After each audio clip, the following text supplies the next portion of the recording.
तो family week चल रहा था, तो उसमें पूजा भट्ट के घर से जो आए थे वो महेश भट्ट आए थे, उनके फादर। अब उन्होंने आते ही सबको ग्रीट करना चालू कर दिया था। जैसे जेट थे वो रिसेप्शन से, तो उनको बोला कि वेलकम टू इंडिया और आई नो यू, वो सब एनर्जी और ये सब जो पूजा भट्ट की जो बातें होती है उस हिसाब से वो सब बातें कर रहे थे इसमें। अब बाद में वो बेबिका को भी ग्रीट करते हुए नज़र आ रहे थे, बेबिका जो उनको मिली। अब बेबिका है तो उनको तो शायद उन्होंने कुछ एपिसोड देखे होंगे बाहर, तो उनको देखा ही होगा कि वो पूजा भट्ट की अच्छी खासी चेली है। तो फिर वो जो एनर्जी वाला जो बात है, जो पूजा इनका महेश भट्ट का, या आप इंटरव्यू में भी देखा होगा कि वो सब पॉजिटिव एनर्जी और वो एनर्जी ये सब बातें कर रहे थे। और बेबिका के फादर को भी वो जानते, उन्होंने स्टार्टिंग में भी कहा था कि आई नो योर फादर करके। तो वो उनको अच्छे से ग्रीट कर रहे थे। उसको देख के काफ़ी इमोशनल भी हो गई थी बेबिका, महेश भट्ट को जो हग किया था। अब उसके बाद में उन्होंने फ़ुकरा इंसान को, अभिषेक मलान वहाँ पे बाजू में खड़े थे, तो उनको भी मिले थे और उनको भी काफ़ी अच्छा बोला, उनको भी तारीफ़ करी थी कि एक टफ मैन के अंदर एक बच्चा है। तो उनकी भी काफ़ी तारीफ़ कर रहे थे और उन्होंने उनकी मॉम के बारे में भी बोला था कि उन्होंने वीडियो में देखा था जो अंदर से आ निकली थी। अब उसके बाद में अपनी सबकी फेवरेट मनीषा रानी को भी ग्रीट किया था उन्होंने। तो मनीषा रानी जो आए थे वो, क्योंकि उनके फादर भी बोल रखे थे कि पूजा भट्ट के, कि उन्होंने जो मूवीज़ बहुत देखी है, वो सड़क वड़क जो भी मूवी उनके आई थी उनके टाइम पे, तो पूजा भट्ट ने ही बताया था कि इनके फादर ने ये बोला था। तो उन्होंने मनीषा को बोला था कि वो शांत रहे, खामोशी में कुछ बातें करते हो। ये चीज़ें मुझे समझ में नहीं आती, पर इसकी जो लैंग्वेज थी वो महेश भट्टी और पूजा भट्टी समझ सकते हैं। फिर उसके बाद में उन्होंने एल्विश को मिले, तो एल्विश की भी काफ़ी तारीफ़ कर रहे थे कि तुम बहुत हाइटेड हो। और उनके फादर के बारे में भी उन्होंने बोला था कि पूजा भट्ट ने भी, कि उनके फादर भी आए थे और काफ़ी अच्छी तारीफ़ कर रहे थे इसमें।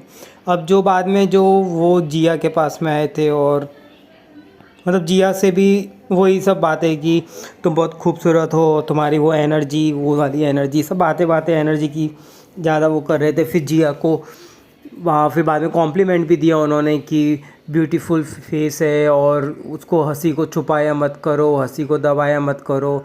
वो एक्चुअली मुझे लगता है वो जो पिक्चर जब बनाते थे तब भी हीरोइन के साथ में ऐसे ही फ्लर्ट या ऐसे ही कुछ बातें करते होंगे, लाइक ऑडिशन या कुछ देना होता तो उनकी, क्योंकि उनकी एज ही कुछ 75 समथिंग हो गई है। और पूजा भट्ट को भी आपने इस पूरे सीज़न में देखा होगा, उनकी बातें भी बहुत सारी बेतुकी और फिलोसॉफी जैसी लगती है। और महेश भट्ट वैसे भी फेमस ही है ये फिलोसॉफी उन सब के लिए। अब वहाँ पे पूजा भट्ट ने ही बताया वो स्टार के बारे में, जो महेश भट्ट पूछ रहे थे कि 2 स्टार कैसे लगे, तो उन्होंने बताया कि दोनों, एक अविनाश के और एक जिया के पेरेंट्स ने उनको जो स्टार दिया था, क्योंकि और कॉम्प्लीमेंट करते हुए। अब सब लोग बाहर इकट्ठे हुए थे और उनको सब लोग बातें करने चालू करेंगे, क्योंकि महेश भट्ट काफ़ी बड़ी हस्ती है। और वैसे पूजा भट्ट भी काफ़ी अच्छी है, क्योंकि वो अपने इसमें टॉप हीरोइन रह चुकी है और यहाँ पे सबसे ज़्यादा फेमस पर्सनैलिटी वो वही है। अब उनको सब ले गए थे अंदर अपने अपने वो जो बिग बॉस का जो हाउस दिखाने के लिए, तो ये देख के काफ़ी शॉक हो गए थे। उन्होंने ऐसा भी बोला था कि बिग बॉस का जो हाउस है वो अंदर से ज़्यादा सुंदर दिखता है एज़ कम्पेयर टू बाहर से इतना ज़्यादा वो दिखता नहीं है। अभी वहाँ पे फिर सब लोग उनको घेर के बैठ गए थे, क्योंकि बहुत बड़ी पर्सनैलिटी इसमें, आधे से ज़्यादा लोग हीरो हैं, या फिर जैसे मनीषा भी है और जिया भी है, वो भी एस्पायर हीरोइन बनना चाहते हैं। और महेश भट्ट की जो लेक्चरर ऑफ फिलोसॉफी है वो आई थिंक आपने देख ही रखा होगा, सब इंटरव्यूज़ जो भी उनके इंटरव्यूज़ होते हैं उसमें, तो उसके लिए सब लोग बैठ के बातें कर रहे थे। फिर उन्होंने वो मनीषा का भी, वो जो पानी लेकर आई थी, उन्होंने पानी मांगा था, तो फिर उन्होंने उसको भी कॉम्प्लीमेंट दिया था कि तुम स्वर्ग में जाओगे। तो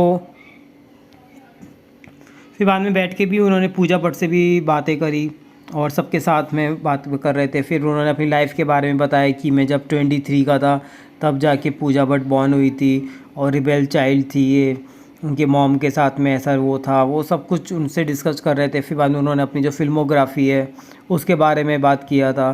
फिर बाद में अपनी जो लाइफ के जो फंडे हैं कि आजकल का यूथ, फिर बाद में यूथ का भी डिस्कशन चल गया था, क्योंकि पूजा भट्ट को हमेशा ये यूथ 23 की, ये यूथ वाले ऐसे होते हैं हमारे टाइम पे, वो काफ़ी कंपैरिजन करती रहती है।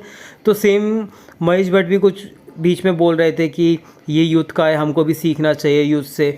तो वो भी वापस चालू हो गई थी कि यू आजकल की यूथ काफ़ी चेंज है, इंस्टाग्राम और उस सब में रहती है, हमारे टाइम पे बहुत वो अलग था। तो महेश भट्ट का आना मोस्टली सभी को अच्छा लगा था। तो ऐसे ही सब लोग के घर पे वाले, किसी के मॉम आए थे, किसी के डैड आए थे, तो काफ़ी अच्छा बीत गया था।